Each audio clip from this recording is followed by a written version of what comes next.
मेरे घर के पास एक झील है, आइए मैं आपको वहां लेकर चलता हूँ। यह सुनकर बादशाह अकबर ने राहत की सांस ली। बादशाह के साथ आए हुए लोगों में से एक ने कहा, आओ मेरे घोड़े पर चढ़ जाओ ताकि हम जल्दी से वहां पहुंच सकें। लड़के ने वैसा ही किया और वो घोड़े पर चढ़ गया और वो सभी उस झील की तरफ जाने लगे। रास्ते में बादशाह ने उससे पूछा, तुम्हारा नाम क्या है? उस लड़के ने जवाब देने के बजाय वही प्रश्न दोहराया, आपका नाम क्या है? बादशाह लड़के की बात सुनकर बहुत अचंभित हुए। आज तक किसी की हिम्मत नहीं हुई थी उनसे ऐसे बात करने की। गुस्से में आकर उन्होंने पूछा, तुम जानते हो मैं कौन हूं? इस पर उस बच्चे ने बादशाह से पूछा, क्या आप इस गांव के विद्वान ब्राह्मण को जानते हैं? बादशाह ने जवाब दिया, नहीं। बड़े ही इत्मीनान से फिर बच्चे ने कहा, आपके प्रश्न का भी मेरे पास वही जवाब है। कुछ देर के बाद सभी झील के पास पहुंच गए। छोटा लड़का जल्दी से घोड़े से नीचे कूद गया। उसने सभी को पीने के लिए पानी दिया। जब वो बादशाह के पास पानी देने पहुंचा तब उन्होंने उसे अपनी अंगूठी दी और कहा, यह अंगूठी ले लो, इसकी जांच करने से तुम्हें पता चल जाएगा कि मैं कौन हूं। लड़के ने जब अंगूठी में शाही चिन्ह देखा तो अचंभित रह गया। बादशाह ने उससे कहा, जब तुम बड़े हो जाओगे तब हमारे दरबार में दिल्ली चले आना, मैं तुमसे वहीं मिलूंगा। ये कहकर अकबर अपने दल के साथ रवाना हो गए। कुछ देर बाद जब वो निकल चुके थे उस बच्चे को एहसास हुआ उसने तो अपना नाम बादशाह को बताया ही नहीं, इसलिए वो चिल्लाता हुआ उनके पीछे भागा। महेश दास, मेरा नाम महेश दास है।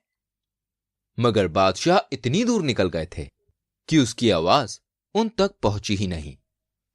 महेश दास जब 16 साल का नौजवान हो गया तब उसके दादा ने उसे बुलाकर कहा, महेश, ये समय तुम्हारा है, जाओ और बाहर की दुनिया को देखो और सीखो, अपनी प्रतिभाओं को खोजो, अपना नाम बनाओ, कुछ ऐसा करो जिससे तुम्हारी मां को तुम पर गर्व महसूस हो। महेश ने बादशाह अकबर द्वारा दिल्ली आने के आमंत्रण को याद किया और कहा, मैं बादशाह अकबर से मिलने दिल्ली जाऊंगा। सफर काफी लंबा था।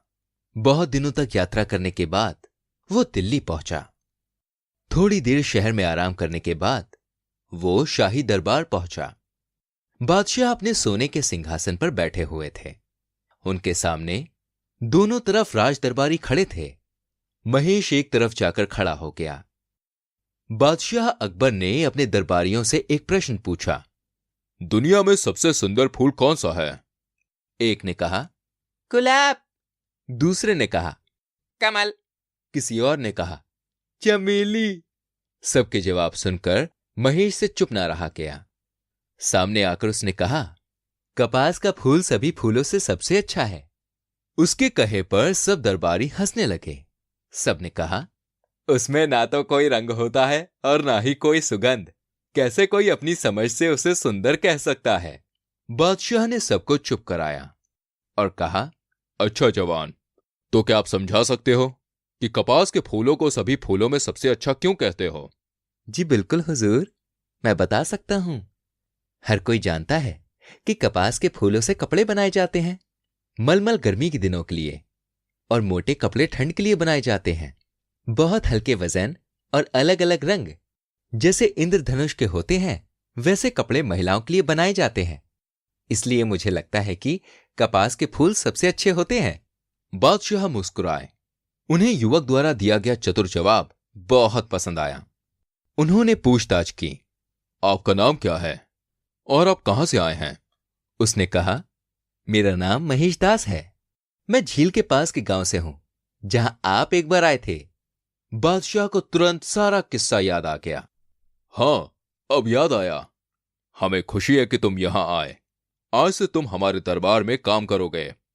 और उसके बाद महेश दास अकबर के दरबार में राज दरबारी बन गए और अपनी हाजिर जवाबी, बुद्धिमानी और बहादुरी के कारण उन्होंने बहुत नाम कमाया। और वही महेश दास आगे चल के बीरबल के नाम से जाने गए।